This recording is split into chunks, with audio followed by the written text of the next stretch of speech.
A recent ruling by U.S. District Judge Karin Immergut has thrown a wrench in the Trump administration's plans to deploy the National Guard in Portland. This decision is significant, reflecting a legal blow to federal efforts aimed at controlling protests in cities governed by Democrats.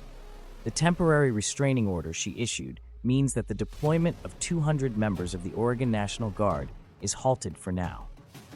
This ruling came after a lawsuit from the city of Portland and the state of Oregon, highlighting local concerns over federal intervention in their affairs. Judge Immergut emphasized that the protests at the federal immigration facility in Portland were relatively small and uneventful. In her view, there was no substantial justification for bringing in federal troops. She pointed out that the situation didn't merit such drastic measures, as local law enforcement was perfectly capable of maintaining order.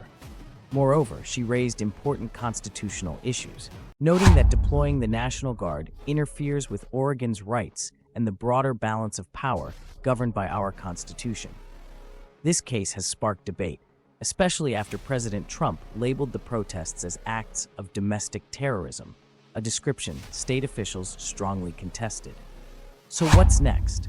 The temporary order halts the deployment of 200 Oregon National Guard members until further court hearings.